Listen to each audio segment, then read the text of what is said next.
All right, we're live. Welcome back, everybody. Welcome back. This is episode number 41 of Calibrated Live with Scott. I'm Scott, of course. I hope everybody's doing good. Just let everybody get in here, take their time. I hope everybody's doing good today on this blessed Thursday. Forgot what day it was. I'm just going to retweet my live stream on Twitter, and then we can hop right into it. It's always weird when I go over to Twitter and then I see myself.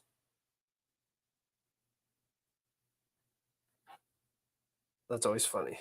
All right. all right. Welcome, Mr. Hayef from Algeria. I'm glad you could make it in today. It's got to be like 10 o'clock over there, no? Something like that? 9 o'clock, 8 o'clock, something like that? Just waiting for everybody to get in here. Welcome in, everybody. I hope everybody's doing good today. We got a lot to talk about in terms of map changes. There's a lot going on. I'm just going to adjust my screen here a little bit. Oh, yep. I was right. Well, I appreciate you tuning in. Oh, Portugal, too, which is almost the exact same time zone as Algeria, right? It's a little off, maybe an hour. Oh, what's my opinion on Iran and Israel? I made a tweet about it earlier today. I basically said I'm getting real sick and tired of this World War III edging. We just need to get on with it already. I don't know, man. I'm not a huge fan of Iran and their government. I'm not like against them or anything. I'm not super a fan of like Saudi Arabia's government, UAE's government. So in terms of like, I don't have like a bias there. I just would like people to children to stop dying would be my biggest concern. I do think that striking a consulate next to an embassy, though, is the absolute worst possible thing that Israel could have done. It's horrible. Plus, they killed all those white people, so they kind of screwed themselves over. I think Biden just lost re-election too with that. That whole humanitarian aid worker thing that happened. That's gone everywhere. It was on Stephen Colbert show. I mean, in terms of like being in mainstream media, they're definitely talking about it. So not the best choice. All right, we got enough people in here now. Let's go ahead and go over to the map, and we can talk about some changes that are going on. So you guys remember we had these advances. This has not changed. This map has not been updated yet. Usually I update when there's another advance on top of it, or if the colored sections here become a little over a week old. I'll usually change them to red as controlled. Just waiting for a Ukrainian counterattack or something like that. So to start off, down here north of Pervomayske, the Russians have advanced into these fields. Again, remember I talked about the Russians are going to advance on the two sets of high grounds right here outside of Semenkivka. I imagine they will likely follow this road out and capture these tree lines. And then down here to the south, again, this road kind of runs along this high ground. The Russians are actually, it's starting to get into low ground over here. The Russians have pretty much pushed out onto all of the high ground. Now they're just going to consolidate and expand out from their high ground positions right here into the low ground. I don't expect this. Let me just see. Kind of like this triangle right here. I don't expect this triangle to last very long. This triangle is just a really difficult place to hold, and it's going to be much easier for the Ukrainians to, after the, whenever the Battle of Murmansk happens, however big it is, or, if the Ukrainians withdraw or whatever, whenever the Russians are in control of Murmansk, there's going to be almost no point in holding this. I'm sure this crossing is getting bombed like no other. So, in terms of like geographical positioning, This is not it.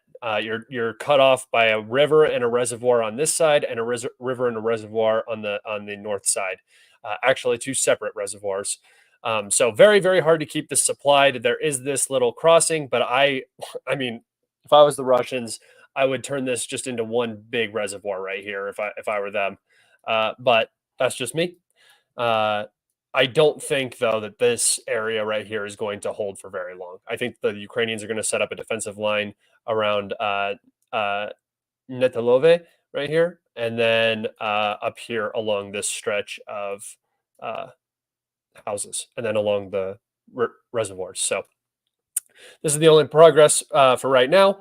But still, the Russians are pushing into this area. Progress is happening every day. This was yesterday's update. This is today's update. So, the Russians are still moving here. Down into the Robotny section, I just sort of updated the map. There is an advance over here, but again, I don't have the geolocation for that. And then there was an advance up here to the north of Robotny. So the Robotny salient is getting tighter and tighter. Again, the Russians aren't necessarily pushing extremely hard here. They're just weakening the Ukrainian garrison that's holding this. The part of the front is not as important for the Ukrainians anymore.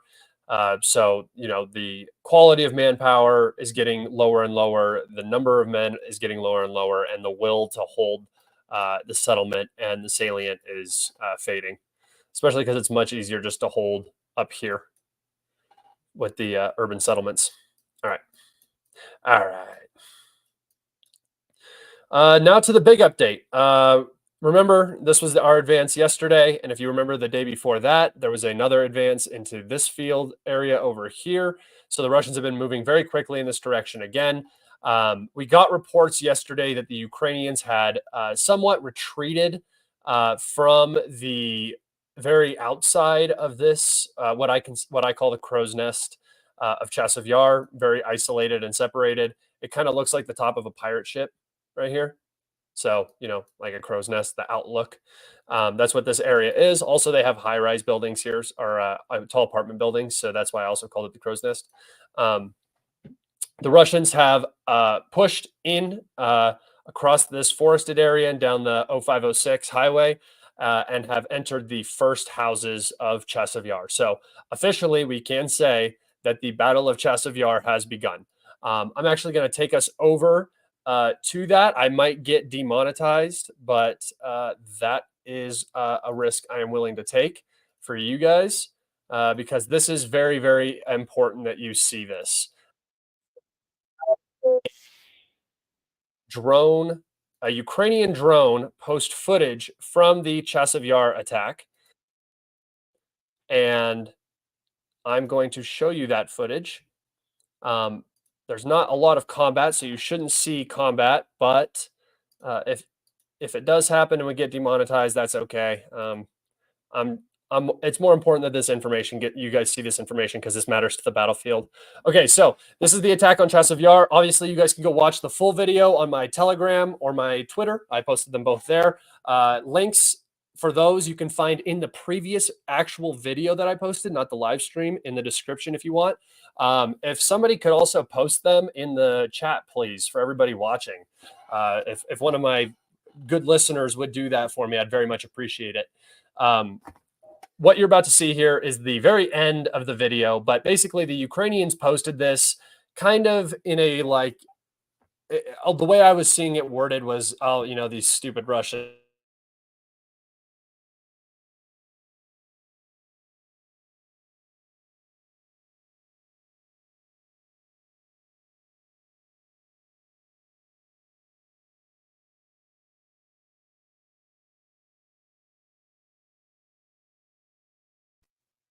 Is it back?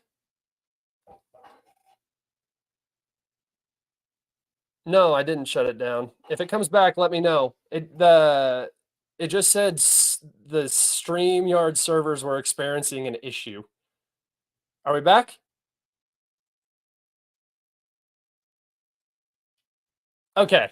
Yeah, I don't know what happened there. The chat was still going, but it just said like there was a StreamYard issue. I don't know. That was weird. Okay. All right. Let's get back into it. So here we go on the battlefield. And what is very important about frogfoot bombers providing close air support to the Russian units. It's kind of loud, huh? Music is atrocious. Providing close air support to this unit while they're in their assault. So right over to the city of Chasiv Yar, Russian aviation seems to be flying with close to impunity, not necessarily at the highest elevation, but but directly over the front line. So man pads and air defense are becoming weaker, is what we can take away from this. And the Russians have entered Chasiv Yar. This is the geolocation. So you see them striking right at the front of the city right here. Yes, 4 of them, as far as what I could see. As far as I could see, there were 4. All right, back over to the map. But when I say the battle for Chasiv Yar has begun, I want to clarify something very quick. The battle for this section, hold on, why isn't it staying? The battle for this section of Chasiv Yar has not begun. I would almost put this into 2 separate operations that the Russians are working on right now. So there's Chasiv Yar, and then there's everything on this side of the canal right here, right? You can see the canal, it runs down this way, all the way down to Kleshchivka right here. So this is the current operation. Don't worry about Chasiv Yar. It's all about taking this crow's nest and then pushing north to Kalinina, and then up to Horivka, and south, capturing Kleshchivka and Drivka, and then this area across the canal. This is what I believe. I mean, if an opportunity presents itself to cross the canal and start, an operation over here, I could definitely see it. But I think that stabilizing the Russian line along, or the Ukrainians will stabilize the line, but the Russians pushing out to this and then creating a defensive barrier for themselves so they can focus on directions instead of here, I'll just put that down. Focusing on directions instead of just pushing head first into the most fortified area of Chasiv Yar. Probably more than likely they will run an operation out of this Kleshchivka high ground for the southern high ground and Stupochki, and then up here in the north, crossing over from Kalinina into this industrial high ground over here where these hills are. That will provide them an encirclement opportunity of Chasiv Yar, which the Russians love to do, as well as position them on the high ground to the north and south. If you've followed the Russians at all this entire time, you know that that's kind of exactly what they do. We got a donation from Tyler. Oh, welcome back, Tyler. It's been a long time. What's your sense of how long it will take before take Chasiv Yar to fall? I'm not sure that what fortifications are like compared to Bakhmut. Yeah, so perfect time to ask that question. Come over here, zoom in. Okay, so like I said, the Ukrainians are likely going to retreat from this area over the next week or so, right? This is not a very advantageous position to hold. Logistics is extremely difficult. If you retreat too late, you're just going to get stuck, and then it'll be a route across this canal. You don't want to deal with that. So the Ukrainians have already pulled back into the more central area, closer to the actual canal, and they will fight the Russians through this portion of town. But as you can see, the Russians are making very, very quick progress. The artillery situation for the Ukrainians looks very grim. Mostly what I'm seeing these days is just FPV strikes, not so much artillery anymore. So this is going to be very, very hard to hold without a lot of artillery support, especially because the Russians have much better logistics to this side of the canal right now than the Ukrainians do, right? The Ukrainians have to cross the canal, the Russians do not. So they can target logistics crossings across this canal, and it just makes holding everything on this side more and more difficult. And you can see that's exactly what the plan is. I don't think the Russians expected Kleshchivka to hold for as long as it has. This has been a major, major thorn in the Russian side. But as soon as that falls, you're going to see this whole canal kind of level off. It makes sense because that's what the Ukrainians are going to do for a defensive line, right? In terms of the Battle of Chasiv Yar, it really just depends on how long it takes the Russians to get across the canal and capture the high ground to the north and the south.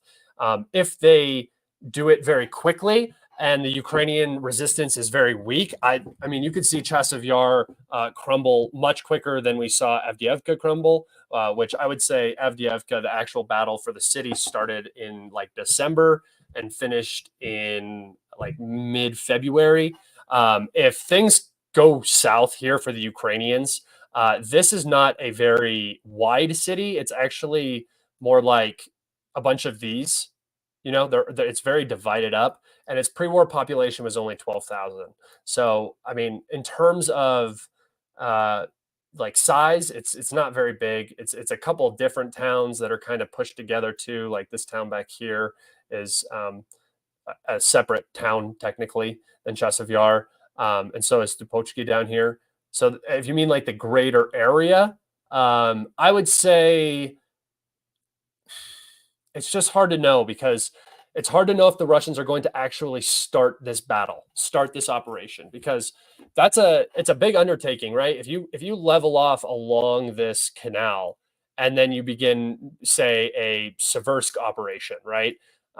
Like we're seeing up here, what we're going to get to in just a second, you don't really want to start another battle over here if you don't have the available resources, right? Focusing on an area like this is much more appropriate because the logistics is harder for the Ukrainians. If you seize this territory, you're going to put a lot of pressure on the front that isn't currently existing. If you capture Chasiv Yar, you can move along this high ground, right? But you're still going to be battling Slavyansk, Kramatorsk, Druskivka, all of these roadways, all of this urban settlement. The Ukrainians are going to be able to put their artillery back here at a safe distance and fire on the Russians out in these open fields. It's not impossible to happen, but I believe that you're going to see a leveling out along this this canal, and then operations elsewhere, like the Seversk salient, and then obviously the backside of Avdiivka. Like I said in my video, I think the major goal is Pokrovsk for the Russians now in the southern Donetsk area. Guys, if you haven't seen that video, go check it out. I just posted it earlier today. It's a very, very good video. I spent a good amount of time on the maps. And then further down here in the south, Pavyeda, Novomihailovka, Ugledar. I think that this is going to be the area where you're going to see a lot of the pushing. So in terms of how long the Battle of Chasiv Yar will take, I don't even know. It's kind of fun to say the Battle of Chasiv Yar has begun, but really this is almost like a separate entity from Chasiv Yar, right? If the Russians cross over in a timely fashion, I would say the actual whole Battle of Chasiv Yar will probably take 2 to 3 months. But I don't know if that's going to happen for the next 6 to 7 months, right? There's probably going to be other operational zones where we're going to see stuff happen. I hope that answered your question. All right. Let's see. Hello, everybody. If you're just coming in, welcome in, welcome in.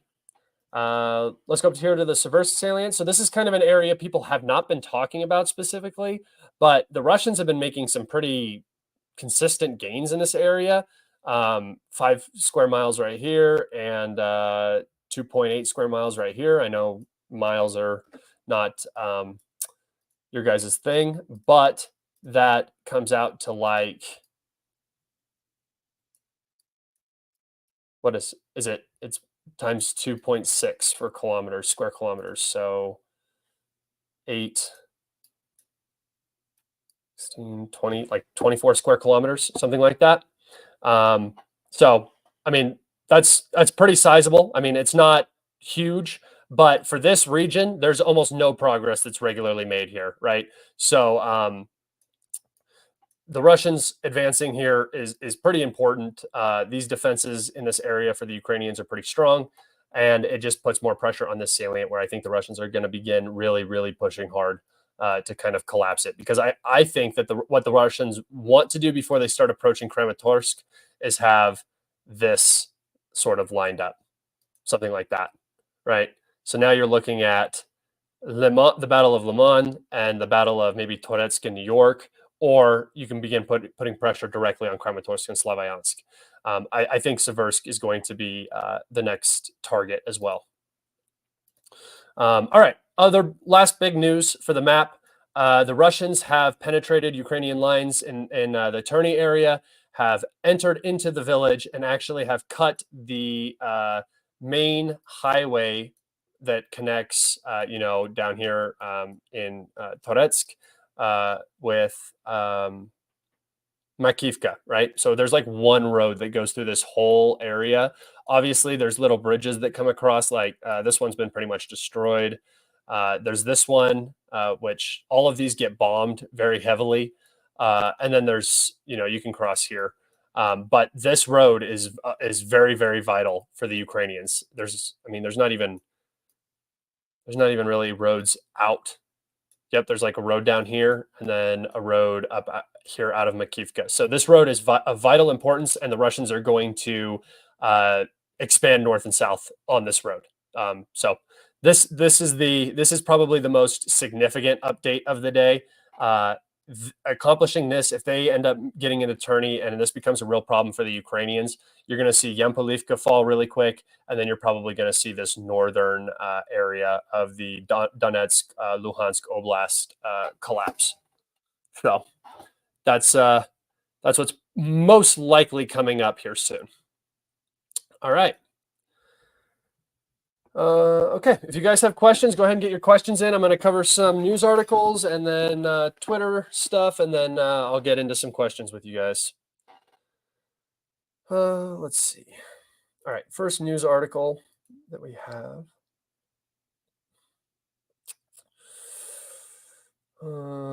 Let's see. All right, so this kind of just goes hand in hand with what I was talking about. Western officials warn of munition shortages that could be catastrophic for Ukraine as U.S. stalls on providing aid. I kind of add words in when the titles of these things don't make sense to me. Sorry. But there's two things I wanted to talk about with this article. The first thing is that you have to be very careful when you're reading Western articles. A lot of these Western articles are political in nature. That's what you have to understand. Every single article is being written for a reason. Somebody's paying for it. It is a means to an end, right? That's what you always have to be thinking. Why would CNN be talking about the difficult situation for Ukraine? I mean, the situation is difficult. We all know that. But why would they be talking about it? Most likely because they're trying to get Ukraine aid passed, right? And by talking about it in the mainstream media, you are bringing it to the attention of the stupid people who are too busy. I mean, I say stupid because I think this stuff is really important, and you can do at least a minor amount of research about everywhere around the world and have a basic understanding of what's going on and where your tax dollars are going and that sort of stuff. I guess not random places. Like, you don't need to know what's going on in Thailand right now. But in terms of where your $100 billion of your tax money could go, $60 billion, $40 billion, whatever it's going to be, you should have a good grasp of that, right? They don't want you to, but they will post these articles that scare people and get people interested in the Ukraine project again and stuff like that. So while it is an omission, while it is the truth, it's been the truth for quite some time. This is nothing new. This is definitely a way to try to get a bill passed, which we will also talk about in a little bit. All right, next article.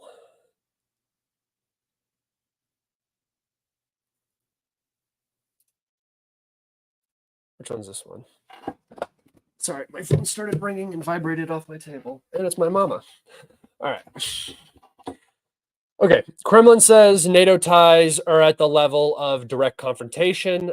Russia attack kills rescue workers in Kharkov. So the second part is important, but it's separate.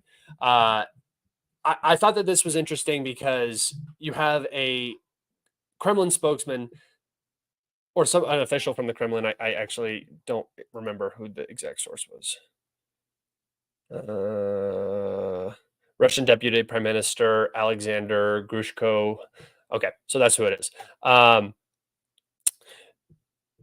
just the fact that they're talking about this it's an open warning. Oops, wait, this one.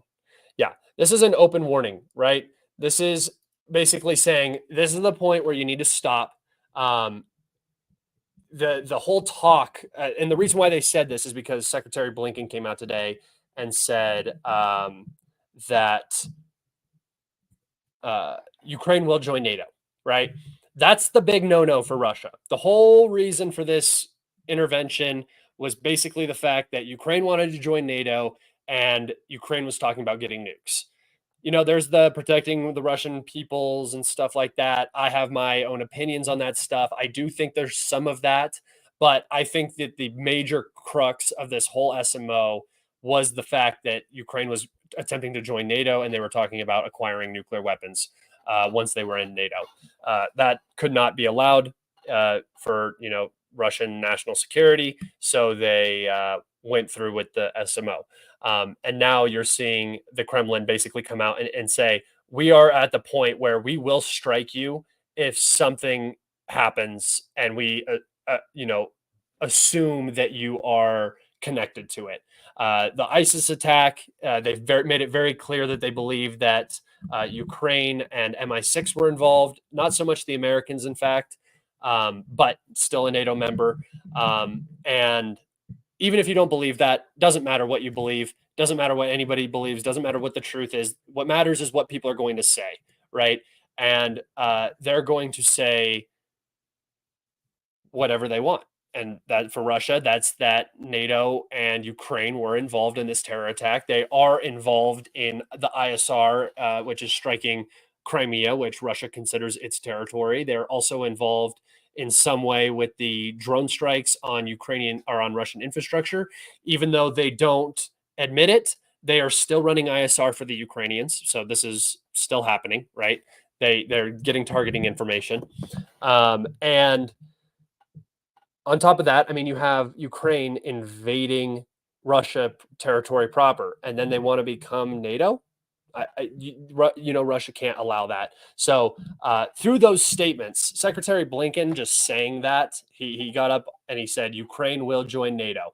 I don't know how that's going to work because you can't join NATO if you have an ongoing conflict on your territory. Doesn't work because then you would directly be triggering Article 5. That you can't do that. So the conflict will have to be resolved. I think they're talking about once the conflict is frozen, then Ukraine will join NATO. The conflict will never freeze if the option of joining NATO is there. I'm just going to let you guys know right now.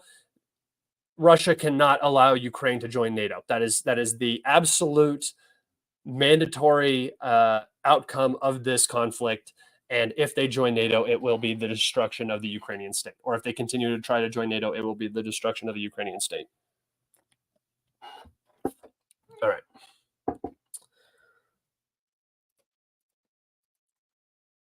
I think they've already basically come to the conclusion that the Ukrainian state is dead. So it doesn't really matter. But and then here's Blinken. Exactly. I had it as an article, but Ukraine will become a member of NATO. This is a direct quote from him.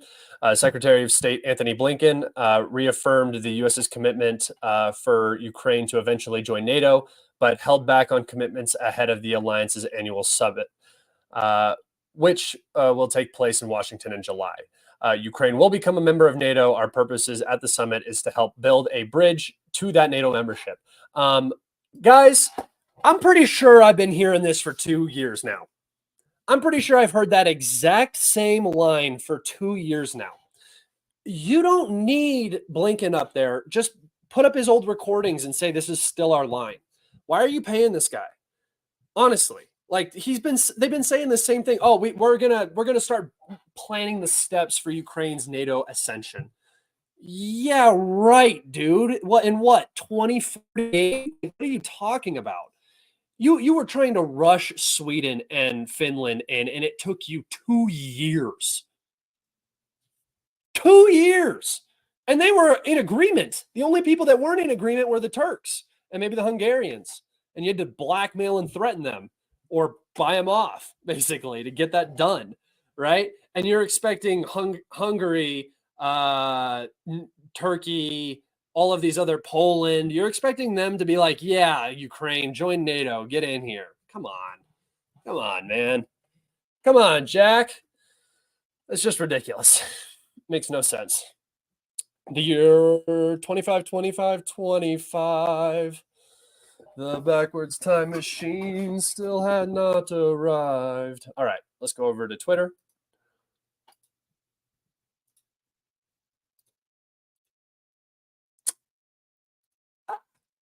All right. So this is pretty important. If you guys know what this graph indicates, this would be crude oil price. In fact, Brent oil futures, and they have hit $90 a barrel. So that's really, really, really good for Russia, who planned this with their production cuts with OPEC. The production cuts are now hitting. This is also in conjunction with Ukrainian strikes on Russian oil refineries. It hurts the confidence in the market, and then so cost goes up. And on top of that, this giant spike right here is what we would call the World War III spike. This is out of concerns that Israel just messed up big time, and Iran is going to clap back hard, and then Israel is going to use that as a means to start a war with Iran, which will eventually escalate into a huge regional war in the Middle East, and so on and so forth. So, I mean, this is not it's not exactly the stability you want around oil. It's hurting the U.S. It's hurting Europe really bad. It's why the U.S. and Europe have both come out and asked Ukraine to stop striking Russian oil infrastructure, because it's just hurting them. It's not hurting the Russians. The Russians have a strategic oil reserve that's huge. They're already in a production cut cycle, so hitting refineries, is not like the most impactful thing right now. And even the refineries that are hit, all of them, every single time one has been hit, the guys come out and say either 1 to 2 months or 2 to 3 months for repairs. So most of the refineries, I imagine, that were hit at the beginning of the strike cycle in January, February, are likely now starting to get back up and running. Okay. So that is very, very important when we're talking about the economic situation surrounding Ukraine and, I guess, the global economy. And then I guess we can talk about Israel a little bit. Senior Israeli officials say that Israel has indications that Iran may attack Israel from its territory using long-range ballistic missiles, drones, or cruise missiles. Voila. So that is not good for world peace. But, you can't go around striking embassies. You can't go around striking consulates. You can't go around striking military leadership from a country you are not at war with. Israel, I guess, thinks that they're already at war, but no declaration has been made, so they're not acting within the international rules-based order in which they are a part of, and the closest member of the greatest perpetuator of that international rules-based order. But they never seem to follow it and don't give a shit. You kill humanitarian aid workers, you strike a consulate, you are genociding an entire group of people you've kept in an open-air prison, you're destroying their homes, and you're planning to pave Gaza. Yeah, that doesn't sound very rules-based to me. So, all right, guys, go ahead and get your comments in, your questions, queries, hopes, thoughts, desires. I'll try to do my best.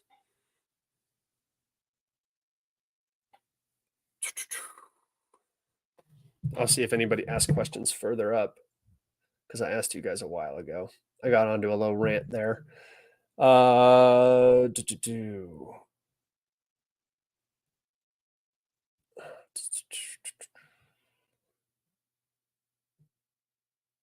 Let's see. Calibrated. Are there any good maps out there that show deployments of military units in Ukraine? Yeah.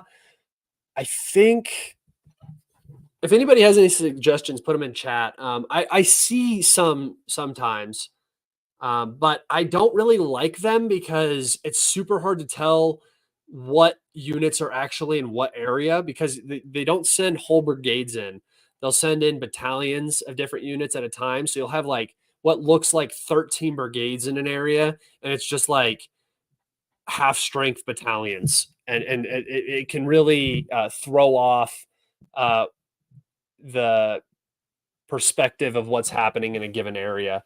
I'll try to see if I can figure out more information for you on that. I can talk about it in the next one. Let's see. Where did Borg go? Oh, I don't know, man. Sometimes they can't hang. When the news is actually rough for them, they don't really want to hang around. That's usually how it goes. Thoughts on Russia targeting Ukrainian gas storage? It's a good thing, in my personal opinion, for the Russian war effort. In terms of environmental impact, probably not a good thing. In terms of my wallet, not a great thing. The gas and oil infrastructure that they're striking is some of the largest in Europe.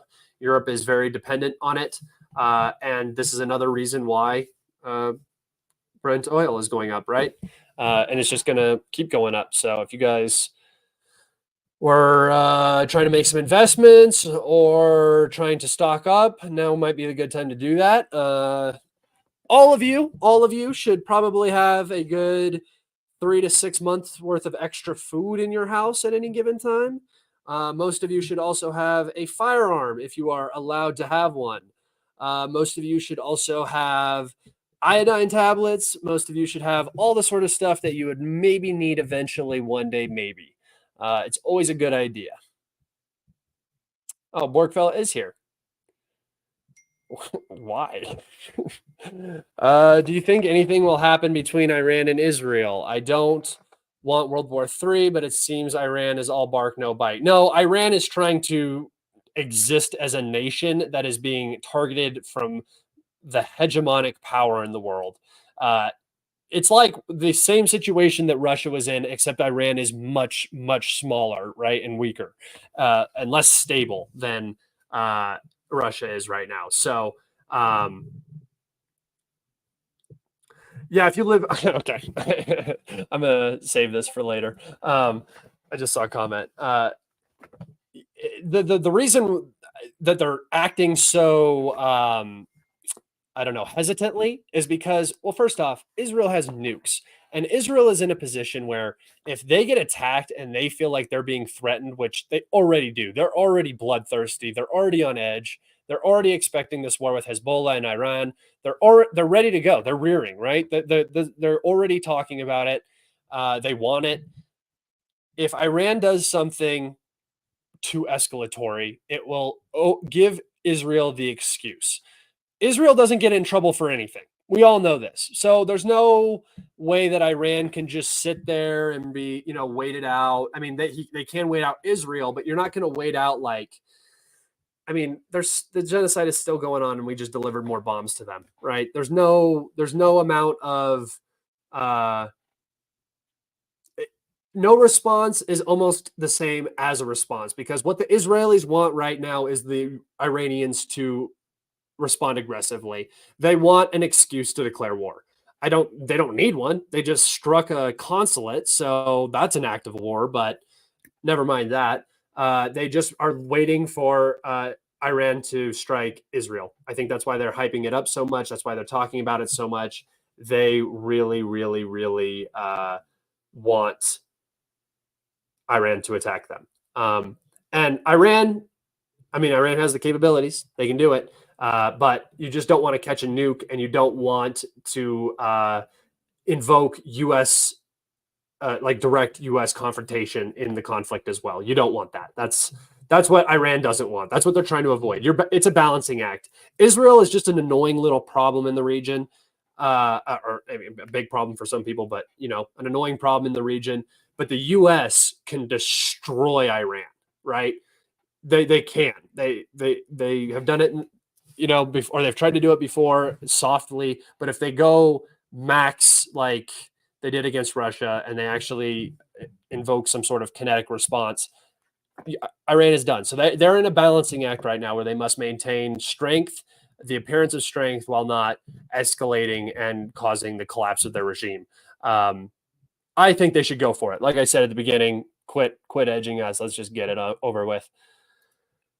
All right. Question: if Sarah Ashton Carrillo, the Ukrainian army, will they be able to commence You guys are weird. You guys are weirdos.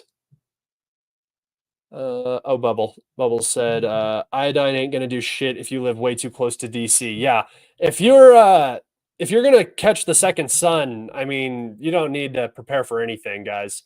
If you're living near a military base, if you're living near, a nuclear silo, any of that shit, you guys do not have to worry about. You do not have to worry about having a preparedness plan or a bug out bag or anything like that. Don't worry about it. Your penises. I know. I didn't. I read it and I was like, I'm not going to read that out loud.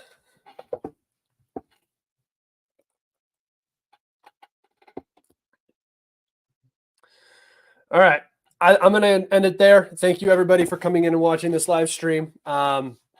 I am going to be recording a video tonight, so hopefully that will be up tomorrow again. I'm going to start trying to put out a lot more content, a lot more video content, and while I'm doing my live streams as well. I've kind of got the live stream thing down a little bit better. I'm not making as many mistakes anymore, so now I'm going to start adding in some more stuff, getting you guys some more content. Remember, please follow me on Telegram and Twitter. Aiden on Telegram or on Twitter, and then Calibrated with Scott on Telegram.